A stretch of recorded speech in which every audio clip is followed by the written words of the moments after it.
you awake? I thought I heard you get up.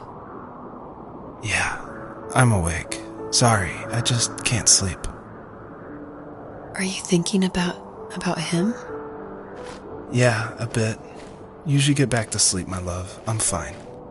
No, it's okay. What else is on your mind? I don't know, it seems weird, but I had one of the most vivid dreams of my life. I saw a fox on a snowy mountain, just looking confused and worried. Those eyes, I can't get those eyes out of my head. She was running in the windy snow, looking for something. Do you think it has to do with you and what's been going on? I don't know. It was just a dream, Rachel. They're not meant to make sense. A lot's happened the past couple days, that's all. Well, if you're not going to sleep anyway, you should tell me. I want to hear. All right.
So it's usually at this point where people say something like, "This is not the kind of game I was expecting."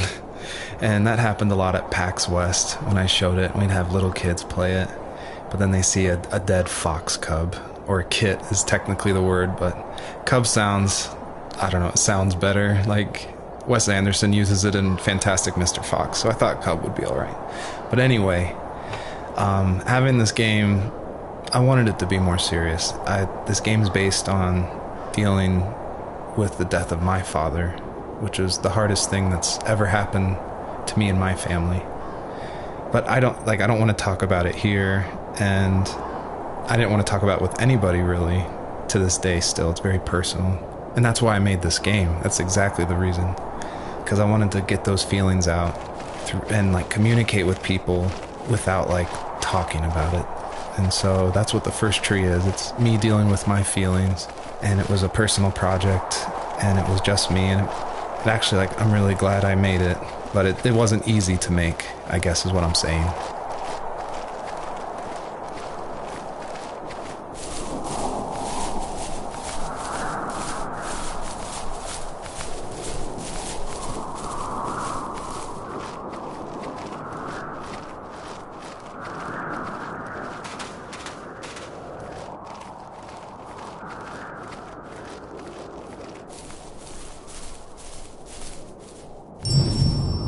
I'll try not to spoil too much since a lot of this game ties into the very last act, which is the epilogue, I call it. But you'll notice there's lots of items around, and that's kind of what the first tree is about, is exploring this land and trying to figure out why they're there, what they were used for, and it's kind of explained that this is a dream for Joseph, but it's something different, and it's not supposed to be like your average dream. It's supposed to be something a little deeper. So pay attention to all the items that are around and try to figure out how they tie into the story.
try not to spoil too much since a lot of this game ties into the very last act, which is the epilogue, I call it.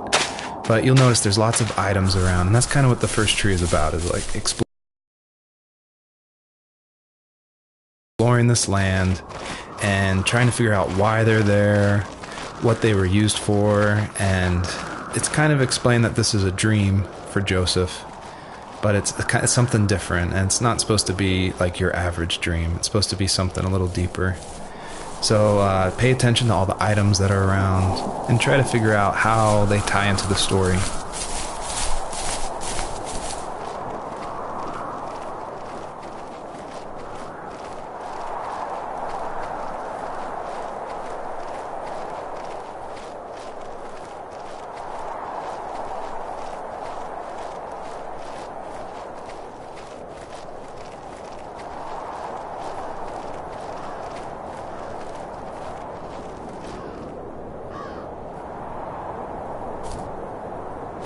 So, not far from her home, she followed that path to something unexpected.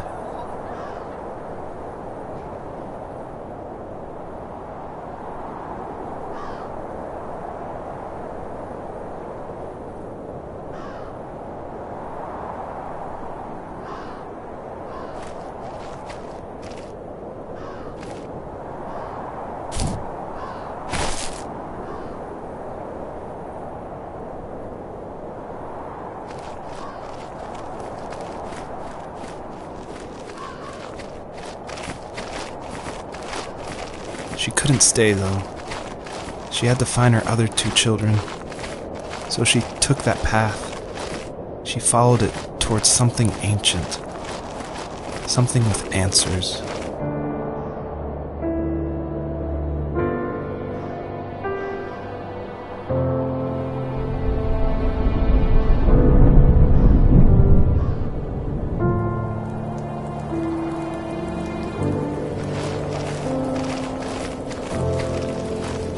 The fox looked high and low, searching for any sign of her cubs. Points of light showed the way to this ancient tree. It was as if each one had a story to tell, all their own. The land was trying to tell my story, too. I felt like I was right behind her the whole time.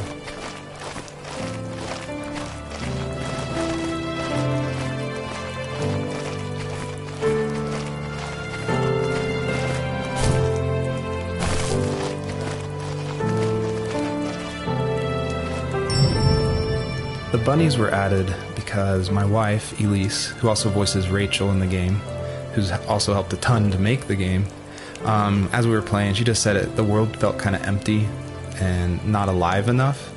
So I knew we needed to add some kind of life, and so the bunnies was like the first idea that came to mind.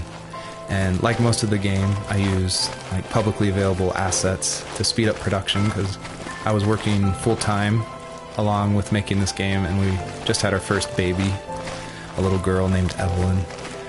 So I was messing with this asset called Herd Sim, and at one point, like the generation script that creates variations of the sizes of the bunny. One time I got out of control and it made like this monster bunny that towered over everybody. And I shared that GIF on Imager and Reddit, and that was a huge hit. It helped definitely gain an audience for this game. But it's hard because this game is like so serious. It's about life and death, not giant bunnies. But I knew I needed something, like a shout out to that, because it was pretty fun. So if you're able to catch all the bunnies on this map, I think there's around 13, then you'll get a special surprise. So good luck.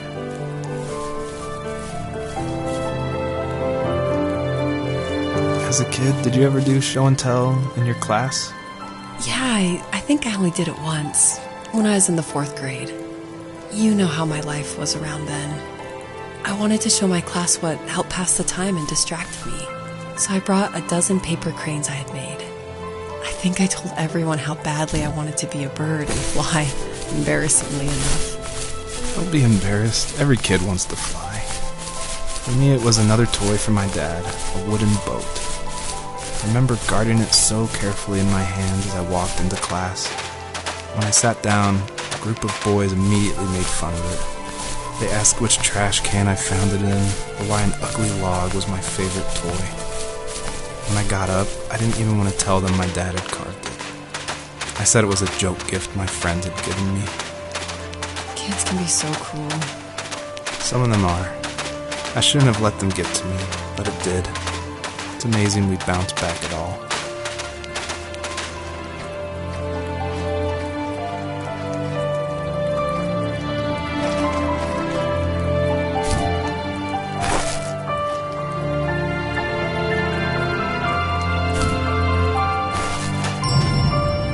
I feel like one of the best ways to make an exploration game feel worth it, or to reward the player, is to have as many secrets as possible.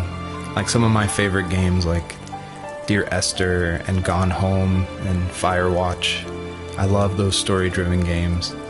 And they're kind of like these mystery boxes where if you put in a lot of effort, if you look closely, the world reveals itself to you better.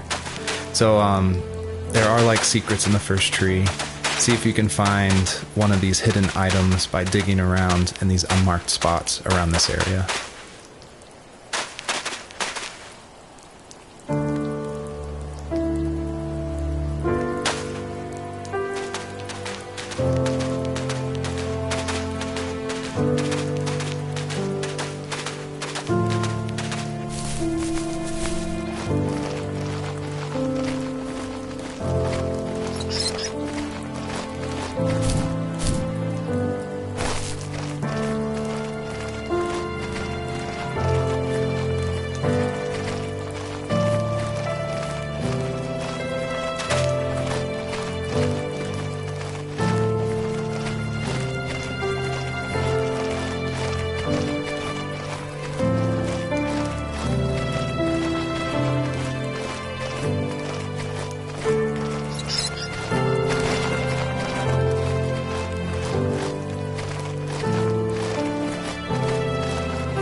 what my dad did for a living? Wasn't he like a lumberjack? That's one way of putting it. If wood was a canvas, then a carving knife was his paintbrush. Even after working a 50-hour week, even after his hands were more splinters than skin, he would bring home the nicest piece of Alaskan weeping cedar and make me toys. That wooden train was the first toy I can remember, and I loved it. I just knew from a young age I was going to be a lumberjack, like my father.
those kids would leave me alone, but somehow they could tell I was different.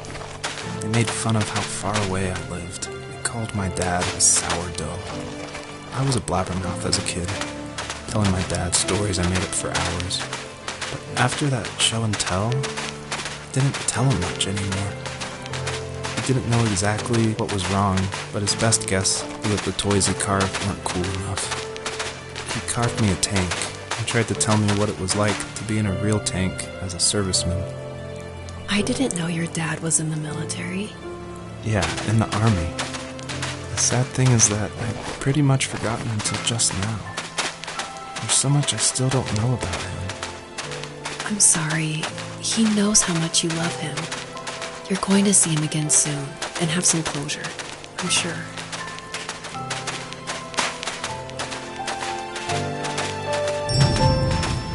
A lot of people have gotten confused why Joseph's father is called a sourdough, and it's not stated outright at the beginning of the game, but Joseph and his dad, they grew up in Alaska. And I don't have a real connection to Alaska except through friends who lived there, and it was also the place that me and my dad were going to go right before he passed away. But I love the idea of Alaska being like this beautiful solitary place.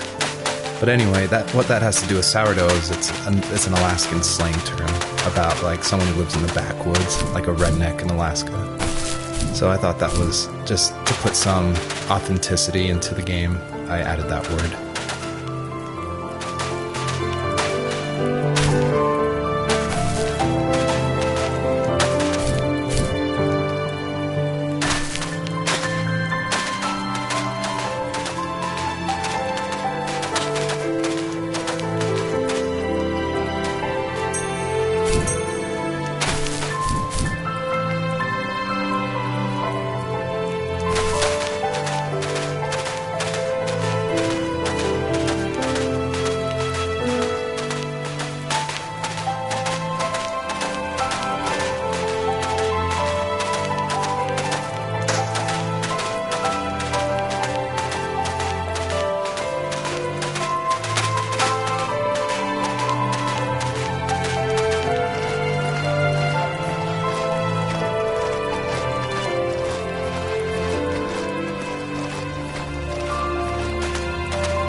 I feel like one of the main reasons people play small indie games is because they are so personal and intimate. So I tried to put myself into this game as much as possible. So almost all the vignettes or little stories you hear in this game, they come from my childhood, where I grew up in the middle of nowhere in Central Virginia in the United States.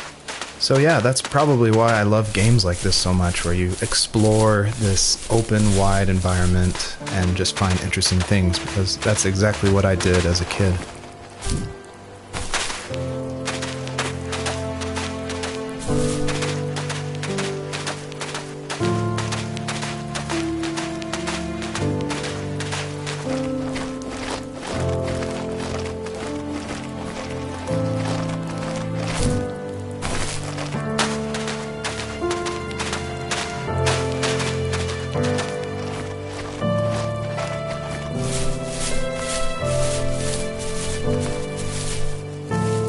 The older I got, the more I withdrew. I asked myself, why talk to anybody anyway? Why bother when I'm happy by myself? I started drawing a lot, mostly animals I saw in the woods by my home. I then imagined designing my own hideouts with things like TVs and pantries full of chips and cookies. I think that idea of leaving home and drawing blueprints started my career. I found a lot of solace in that. I'm not surprised, but I did the same thing, you know? There's something special about having a place to call your own. And now look at us. Well, if you count renting in an overpriced city. It's as close as we can get for now.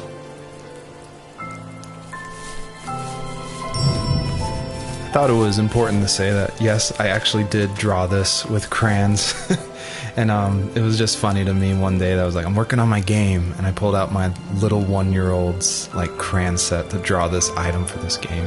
I just realized just now that I probably threw away the original. I probably should have kept it and given it away to somebody, but oh well.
This is the level that I showed at PAX West, which was a crazy dream come true that this hobby project was being shown next to all these amazing indie games.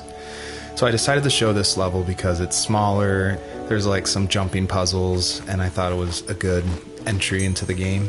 But the one thing I can't seem to forget is right before we opened to the public, there was an indie dev superstar. Like, you've definitely heard of his games, and I was like terrified. He wanted to try it out. So I said, of course, like, please give me your feedback. And he was super nice, super talented, of course. But this embarrassing bug happened, which I'd never seen before in my life, where when he dug the item up, he jumped right after, and it created the dust cloud to permanently be on the rest of the level. It wouldn't turn off. So it looked like this fart cloud following the fox as it just kept running with this beautiful music and serious voiceover. And it was horrible. I think about that every time I look at this level. But, you know, I was able to fix it, so I'm glad someone could at least find that bug.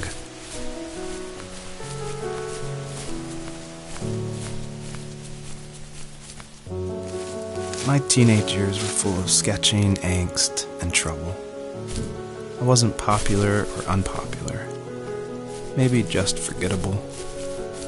I guess that gave me a sense of freedom. So I hung out with crazy kids, doing crazy things, even though I mostly just watched the chaos ensue. We did it all. Put fireworks in mailboxes, hide roadkill in people's garages, break windows of the barber shop in Anchorage. My dad was furious, but he was so busy working he couldn't do much to stop me from going out. I think being an adult means there's no one to stop you making hard decisions. He had to make a living, and he couldn't be in two places at once. Yeah, I realize that now. But at the time, I was sure he was more interested in growing his business than what was going on with me. He was working another late night, and my friends were over, saying how bored they were and how they had come all the way out to my house for nothing. One of them mentioned how that old, ugly beyond belief truck was still in the garage, and how we should take it for a spin. I was only 15, so I kind of fought it for a while. The next thing I knew, we were careening around the mountain path, rocks spitting onto the sides of the cliff, while my dad's cringeworthy bluegrass blared out the speakers. I drove while my friends were in the back of that yellow and purple truck, throwing beer bottles and trash at anything remotely interesting. Felt like I was soaring in the air with borrowed wings. But all good things have endings. A cop outside of Eagle River pulled us over after he saw us in a bottle rocket into someone's yard. What followed was a long night of talking to disappointed adults and feeling smaller than ever.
I always wanted this game to be very meditative and relaxing, but I know there's a balance between keeping the player's interest.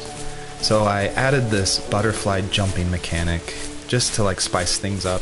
I used a plugin called Playmaker for Unity, which in a visual editor lets you do interactive things, which is perfect for me because I do come from a film and design background. But on the flip side, I really wish I was good at code, because this jumping mechanic, the jumping mechanic in the whole game actually has frustrated a lot of players. But hopefully I've been able to fine-tune it, so it should feel a lot better now. I would just hate that this meditative game would get frustrating, so I've definitely I've lowered the gravity, I've made the jumps more consistent, so hopefully people can just focus on the world and the story.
After he drove me home from the police station, I blew up at him, saying how I never wanted to be like him, how I was going to be someone and leave that hick icebox for good.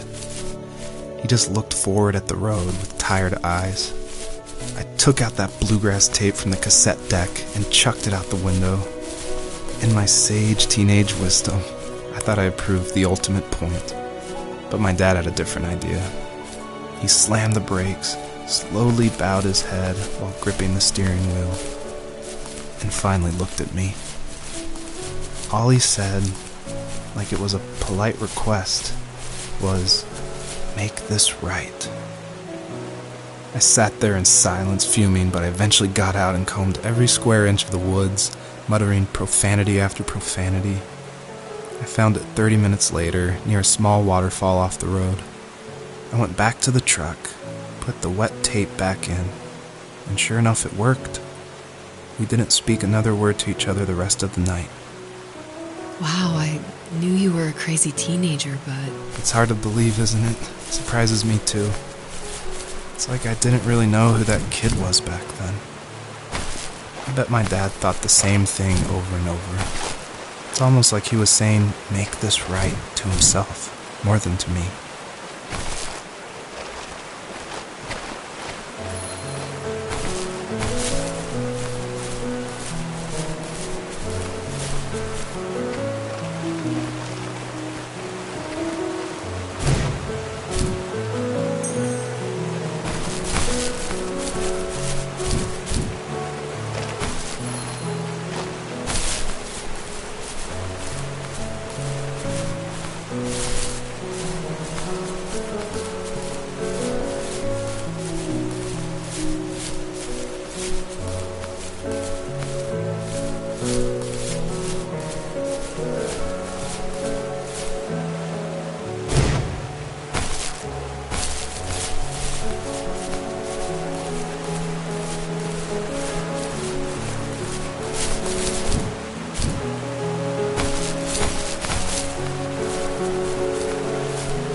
have noticed there's a little pond here, and believe it or not, I tried everything I could to get swimming working in this game, and I just could not do it, unfortunately. And so all the water in this game you can just stand in, which is, it still like bums me out, but the systems were not working, it was buggy. So I just had to throw it out, which, you know, I think it's okay. Like, I wish it was there, but again, the focus of this game is on the story. My biggest hope for the players that are playing is that they realize how similar these two parallel stories are, of this fox looking for her missing cubs, and also of this son reconnecting with his father. And so I try to add little touches in the voiceover and in the environment to help draw those parallels, even if they seem totally dissimilar.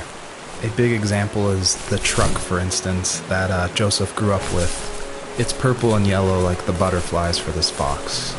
So I tried to add as many touches like that throughout the story as possible.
If there was some way I could take my love of drawing and turn it into a way of escape, nothing would make me happier.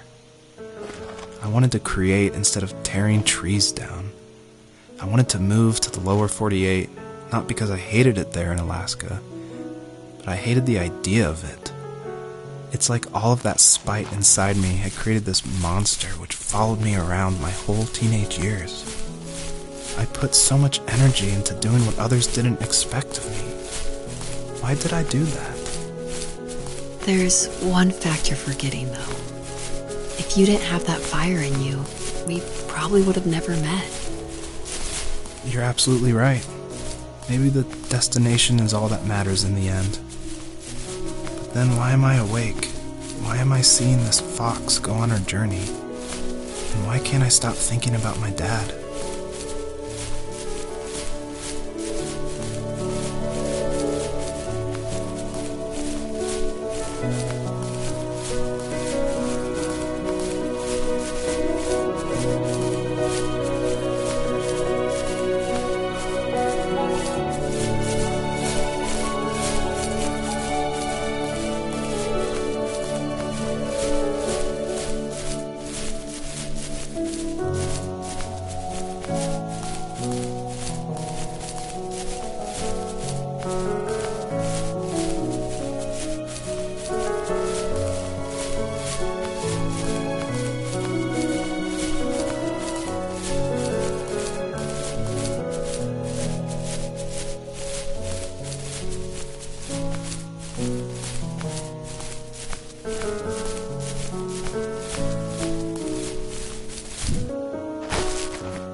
Almost all stories follow the same kind of structure, and it starts with an inciting event, and then there's rising action, and then there's a climax, and then there's falling action. And it's actually really difficult to make an interesting story where you only hear these two people talking, and it's spoken through a dream that's already happened, and the most of the action is about this animal that isn't directly related to this couple at all. So I don't know what I was thinking, but my hope was that it would create some interesting things and connections that I didn't see before. And that was kind of the whole exercise of making the first tree.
property, there were old abandoned pieces of a shed and car long left unused. I used to ask him all the time who those people were that left all this junk, and I'm sure he got so tired of hearing it that he made up some elaborate stories how a brown bear ate them and haunted the woods afterwards. What's funny is I think it made those people seem more real. Growing up thinking they were still hanging out like they couldn't say goodbye. I used to tell my friends how I could swear I saw spirits move near the water, and that always freaked them out. I guess it didn't bother me, because the way I saw it, they were normal people with old cars and sheds, just trying to figure out how to survive and be happy in the middle of nowhere. It was a cool thought that they didn't want to leave, but I was a weird kid. Well, you had good company since those ghosts liked living in a place where they were brutally devoured.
I don't think The First Tree could work at all without the music by Josh Kramer.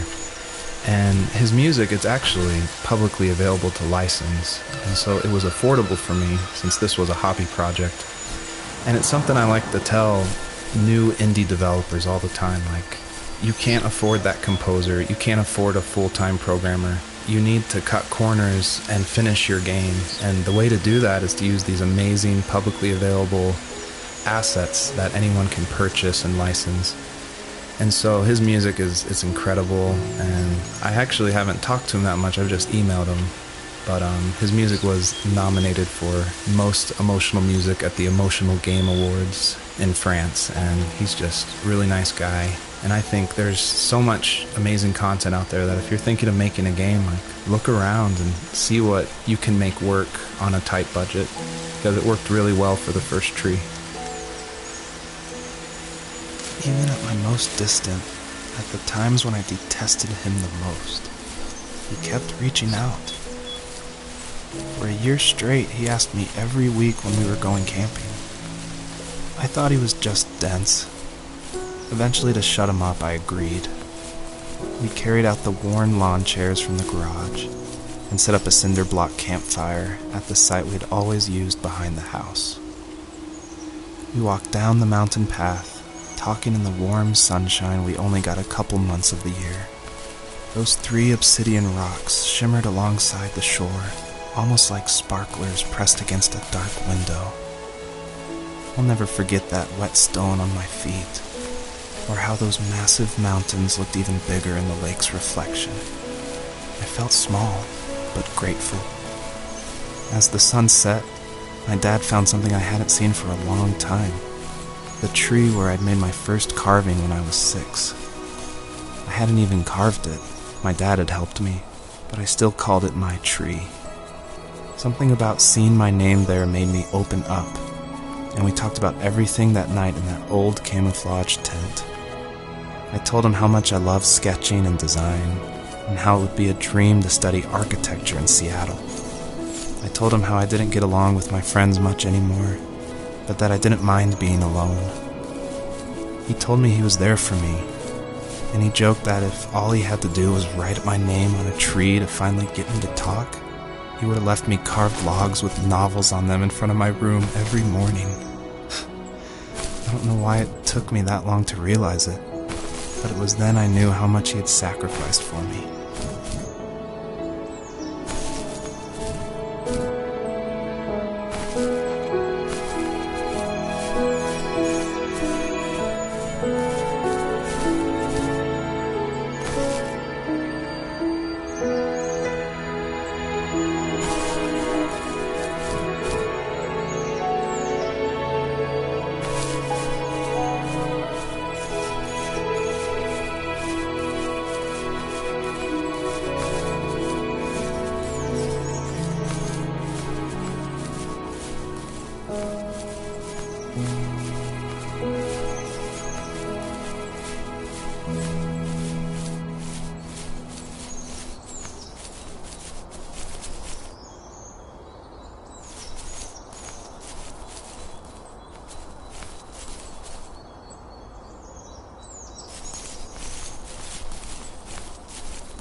I did want to do something a little different with this level. I wanted it to be more open world feel, and that there was something blocking your progress, so it did encourage people to look closely and see how to unlock this blocked way.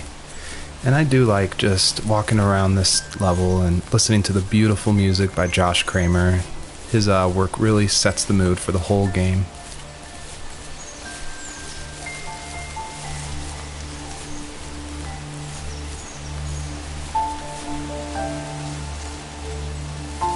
My dad built a lot of stuff in his free time.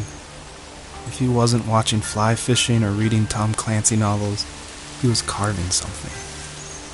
He made tons of birdhouses. Not that he was into bird watching, but I think he really missed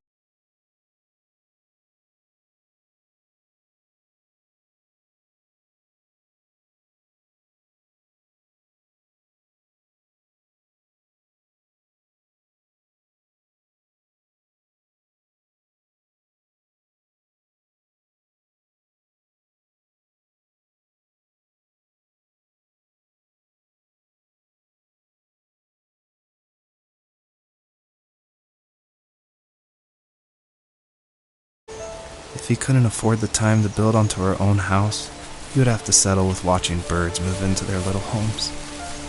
We kept an old mattress in the bed of that ugly yellow truck, so we would drive it deep into the woods and then watch the birds fly into their houses while the sun set. Usually it was accompanied by venison jerky or a cold Coke, but not a lot of talking, which is how we both liked it.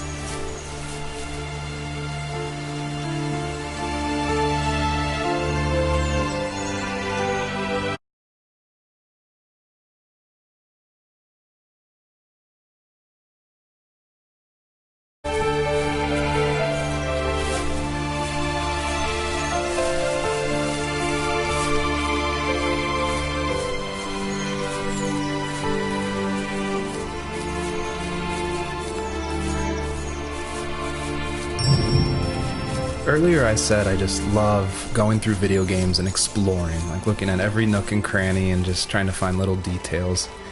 And I think that started because in middle school and high school, I would make mods for my favorite games, namely Jedi Knight, Jedi Outcast, and Far Cry. And I loved like this huge world of mod makers who would make these levels, and it'd be like the most random creative things, and I would just love exploring, usually multiplayer levels by myself.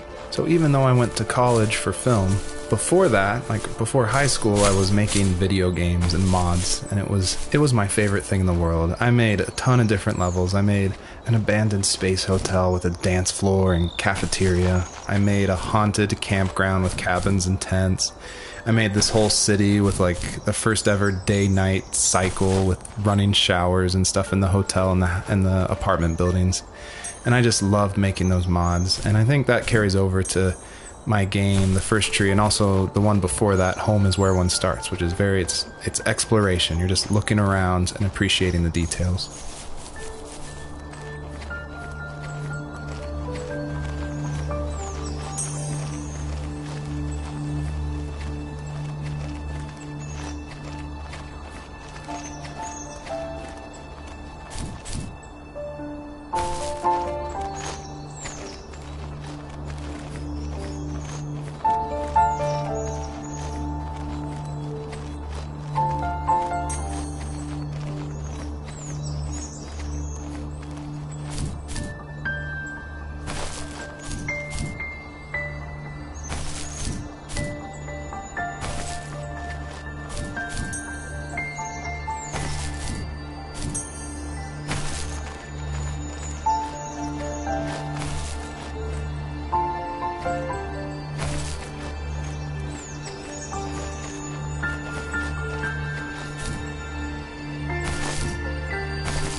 We were happiest underneath the evergreens. We decided it was time to finally map out the hundreds of acres we lived on just to pass the time during the summer.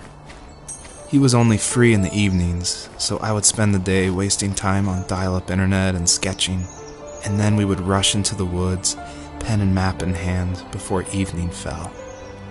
Sometimes the aurora borealis would cast a cold green glow on the mountainside, and we would finish our route underneath a twilight sky. Sometimes I was lonely during those summer days, but there was comfort in the routine. A lot of teenagers aren't looking for the daily grind, though. There's nothing wrong with wanting to get out, to leave your childhood home. You wanted to progress, to make something of yourself. Yeah, you're right. That house. I'm sure it's the same as how I left it. Then why does it feel so different? I doubt you're the only adult to have looked back and asked that question.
mother stood nearby, unfazed, like nothing was wrong. My dad is dead, and he's never coming back, Rachel. I can tell you these stories, but I can never reminisce with him again. He can never hold a grandchild that we'll probably never be able to have. I can never talk to him again, and I'll never be able to say I'm sorry for everything.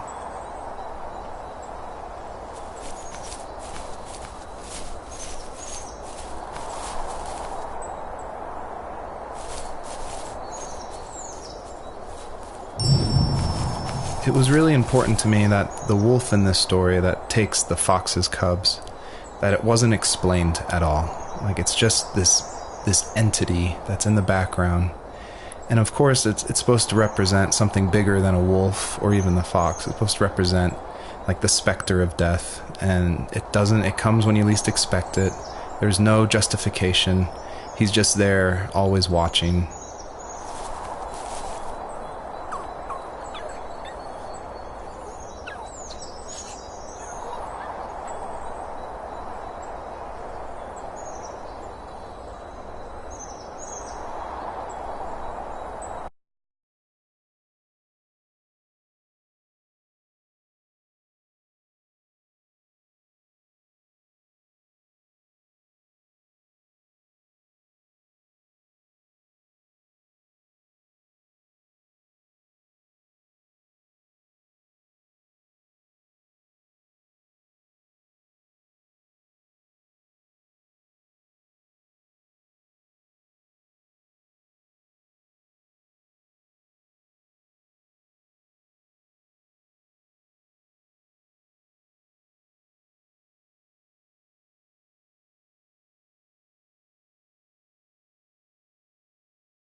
I need to go to bed.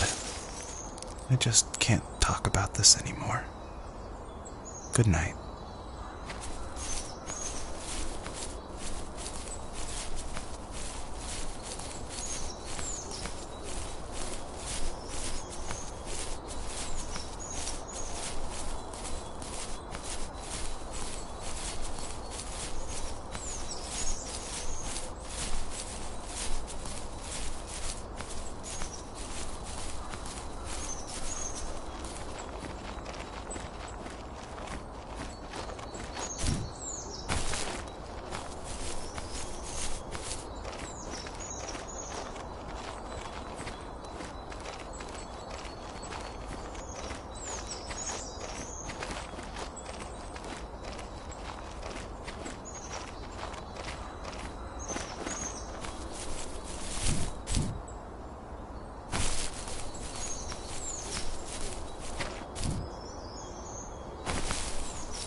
Joseph, you can't go to sleep feeling like this. I'm sorry for everything, and I know you need space, but I'm here for you. You don't need to feel so lost. Joseph, have I ever told you what my mother was like? Hello, my name is Elise Whaley, and I was the voice actress for Rachel. I'm also David's wife. So that was convenient for working together. I was actually the voice actress for his first game, Home is Where One Starts, and I guess that I did a good enough job that David wanted me back, so I did the voice acting for this one as well. David definitely coached me through it because I'm pretty inexperienced when it comes to that. Home is Where One Starts was my first time ever doing voice acting of any kind. And we watched a lot of trailers of movies we liked to get the voice right of female leads who were talking in the trailer and try to mimic that and bring that into the game. So that had the right kind of feel and the right kind of atmosphere for the voice. My character actually is the same character from Home is Where One Starts. If you've played that game, you probably connected that together. And this is her probably about 15 years later, maybe 20 years later in this game. I was happy to revisit the character of Rachel. We kind of leave her in an ambiguous spot in Home is Where One Starts. It definitely ends on a hopeful note, but there's not a lot of details. And in this game, you see that she's able to move on through a lot of her issues that she had from her abusive home and be able to start her own family and start a new cycle without that abuse, which I think is really inspiring.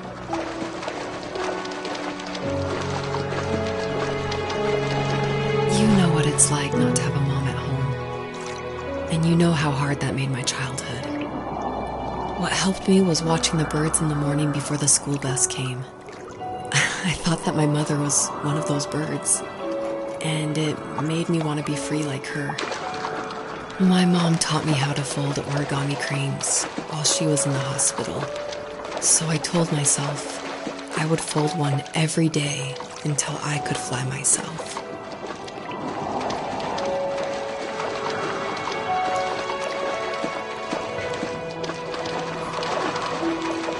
I think we both have always loved animals, and for me that love started with a dog.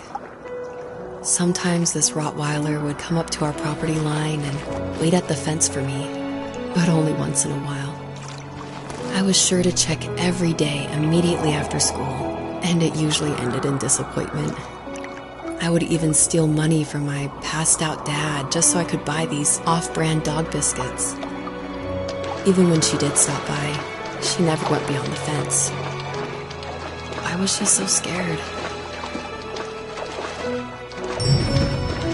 So it's always interesting working with your spouse because, especially on a creative project, because they want your feedback, but it's something that's also dear to their heart, and they're dear to your heart, and you definitely don't want to hurt their feelings. So I was a little nervous when David asked me, he had finally finished writing the script, and he asked me to go over it and see what I thought. And I had minored in English. I majored in art, but I minored in English, so I felt like I had a little bit of experience. But I was definitely like a little scared because you don't want to be too harsh, but you also want to be honest. And it was the biggest relief when I read the script, and I was like, oh, good. My husband's a good writer. I don't have to change that much about this, just a few like grammatical things. And that was just like the biggest relief for me because it can be a tricky balance working with your spouse and making sure that that honesty is there, but also that love and the support is there as well. I think my dad was the opposite of your dad in almost every way, except he was in the military as well. He coped with alcohol of every kind. The trailer started falling apart, he got angry, and I withdrew. More and more I became the weird, quiet kid who made lots of origami birds and carried dog biscuits around. I think we were pretty similar when it came to being the weird kids. And that same sincerity in college was one of the reasons I was so drawn to you.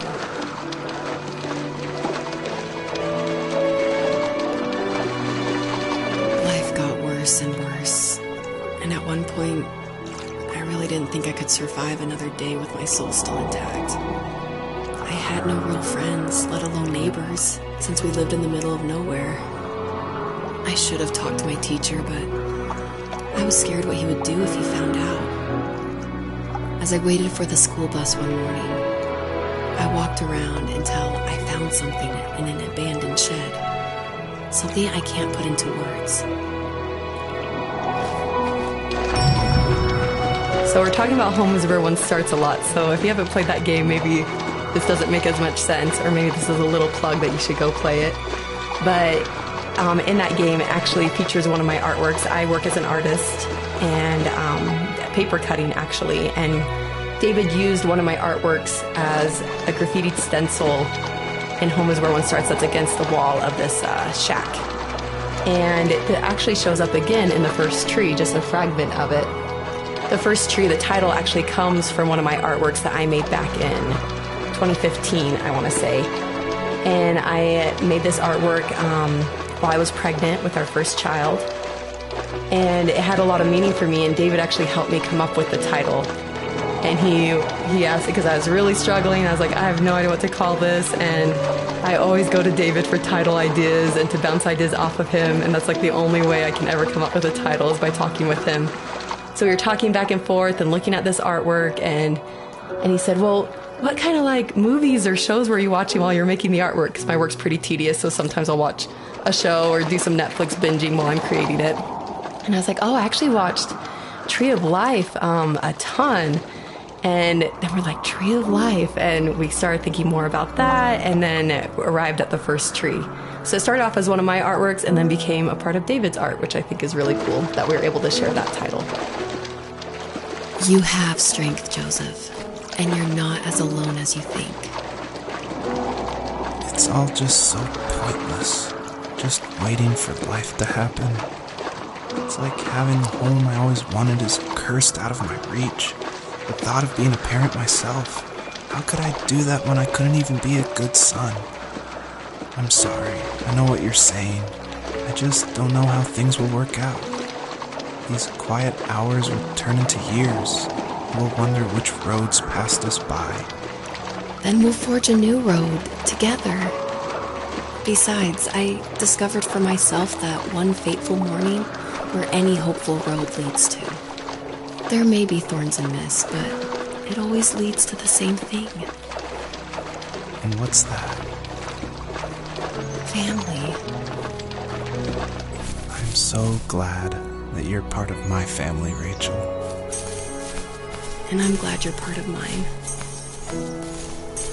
I summoned courage I didn't know I had, and I broke into my dad's room and found the key to the shed where he had locked my bike. I'll never forget that feeling of the wind rushing by my ears as the sun rose over fields of wheat. I was flying for the first time. I biked as far as my legs could take me until I found a house that felt friendly, and that felt like home. Those strangers helped me in so many ways. And if it wasn't for them, I wouldn't have found my foster family. And if it wasn't for my parents, I wouldn't have met you.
Question I get a lot is why a fox? And it ties into just how important family is for me.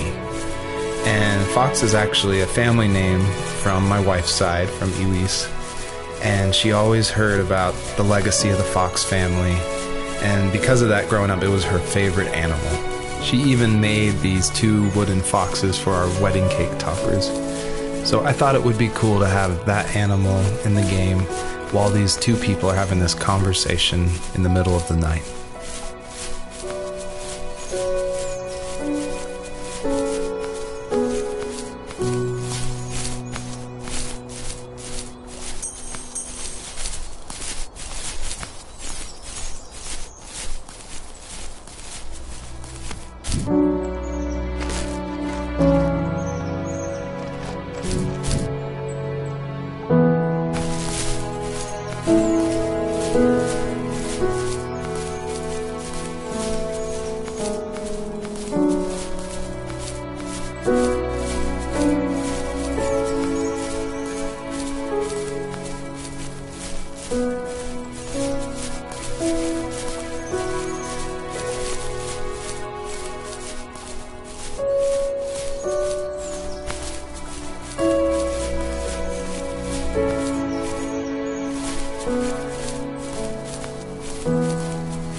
The fox knew her last cub would be waiting for her at the first tree.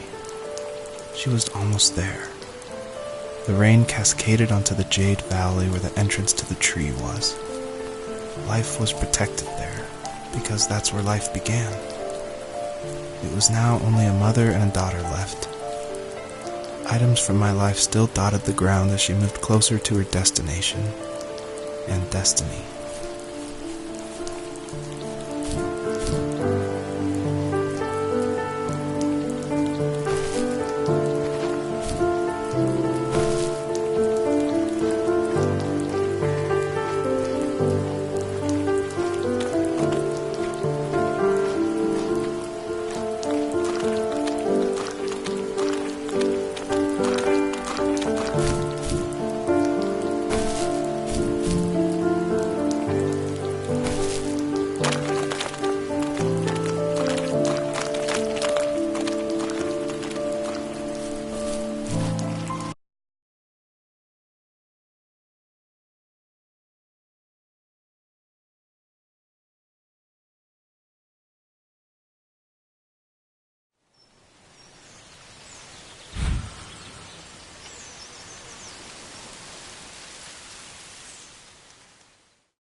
The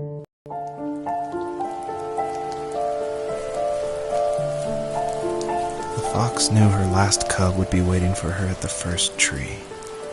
She was almost there. The rain cascaded onto the jade valley where the entrance to the tree was. Life was protected there, because that's where life began. It was now only a mother and a daughter left. Items from my life still dotted the ground as she moved closer to her destination and destiny.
the end of high school, I felt something I hadn't felt in a long time. Drive. I looked into the best architecture schools on the West Coast and got a dose of reality when looking at other students' portfolios and the high cost of tuition. I still wanted to be something, to be the next Alvaro Siza, and to make those thousands of sketches worth something in my grand history. But now even an internship sounds impossible. Siza helped me understand how essential emotion is in architecture, and he also said light is the real composer of space. I like to think these glints of light, like not finding a job or even a strange dream about a fox, are something I should be thankful for, even if the illuminated space is something I'm less than comfortable with. Usually what catches people's attention of the first tree is the visuals, of course. And I was inspired by a lot of people making these levels. The second level is inspired by just these beautiful autumn photos of a real forest. And this level, the Jade Valley, is inspired by the artwork of Heather Penn, who did the Overland games. I just love those greens with a lot of gray in it. I love the strong vignettes in the corners of the frame. And of course, this environment pack was made by the very talented Swedish designer Mikael Gustafsson. And of course, his initial designs inspired me, and I was able to build off of that. And I'm really grateful that he allowed his environment pack to be made publicly available.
My dad was super supportive with my college plans.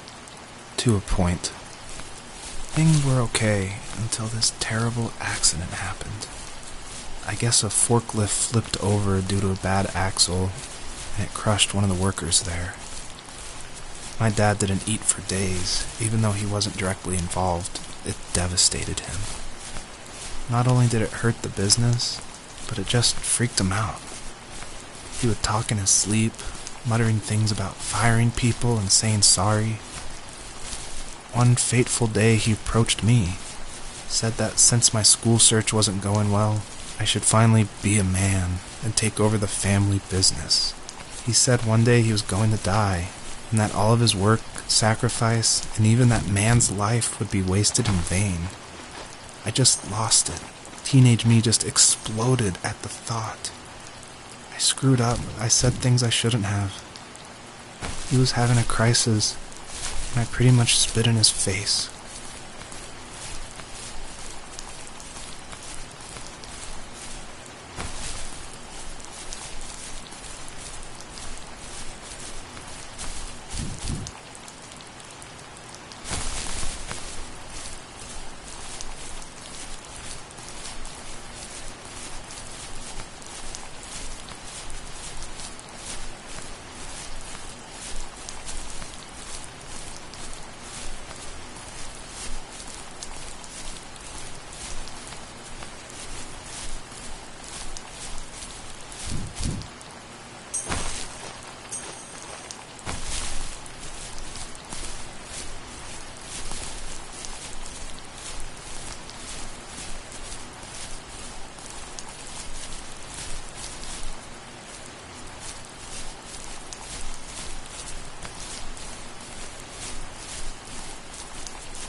By now, you've probably caught on to some of the themes I love to explore in these stories.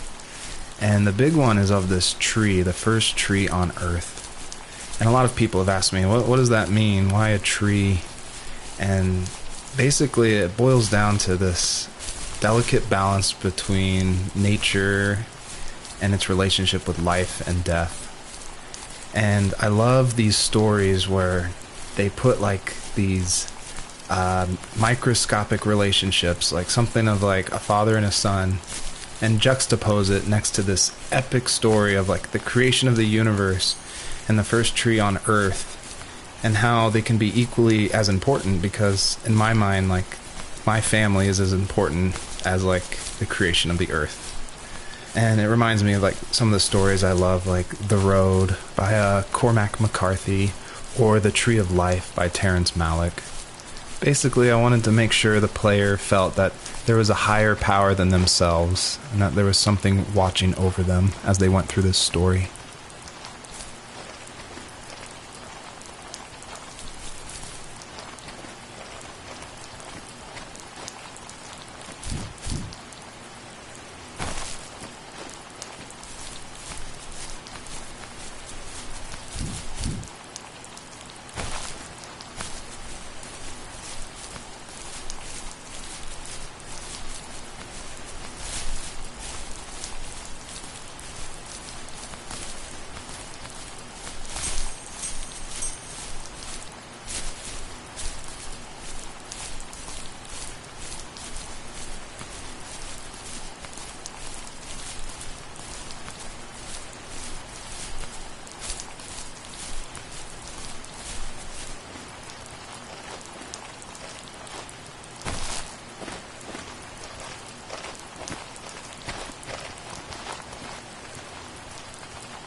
Was that the last time you talked to him? No, I called on holidays, and he would call on my birthday. I guess we acted like nothing ever happened, which was stupid. I didn't want to ask about his lumberyard, and I'm sure he didn't want to ask about my job search. I never went back and visited. I think the last conversation we had was about what movies we had seen and what exactly a best boy is in the credits. I thought he would be here so much longer.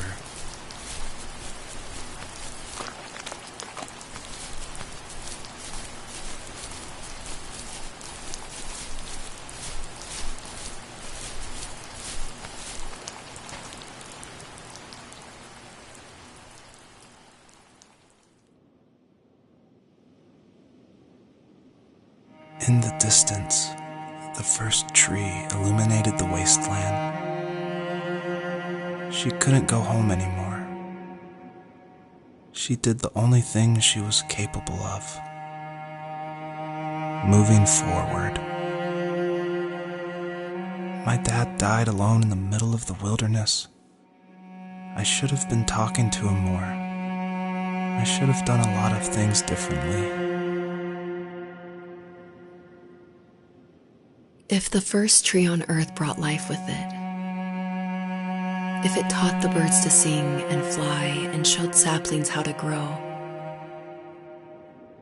what could it do for us?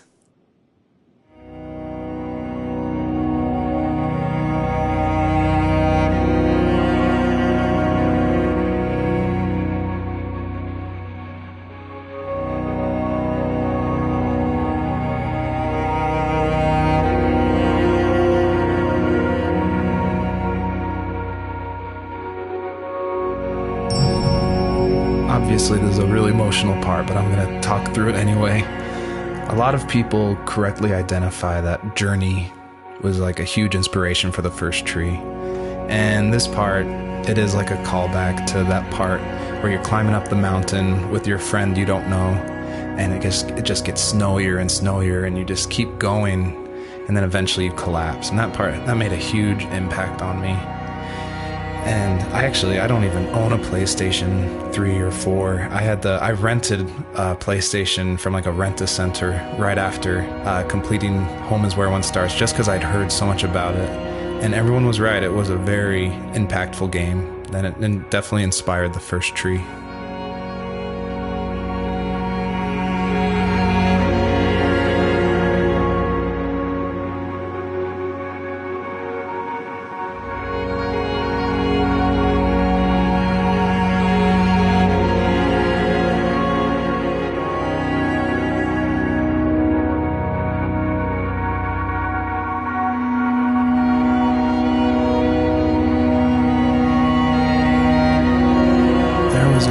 Received yesterday from a name I didn't recognize, with a quote I can't stop thinking about. Death is not the opposite of life, but a part of it. More and more, I'm realizing one important truth. Each of us have our own journey to the first tree, but sometimes I'm not sure I'm ready to take that first step. You already have my love.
But I have no idea. It was only a dream. A distraction from tomorrow.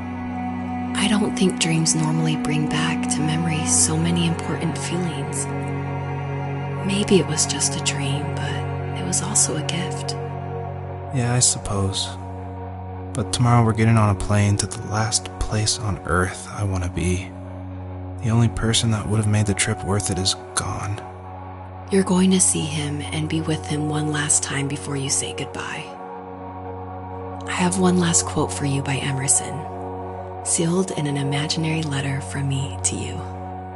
It is the secret of the world that all things subsist and do not die, but only retire a little from sight and afterward return again. Go to sleep, my love. We have a big day tomorrow, but I'll be there with you every step of the way. Thank you. Thanks for listening. Good night, Rachel. Good night, Joseph.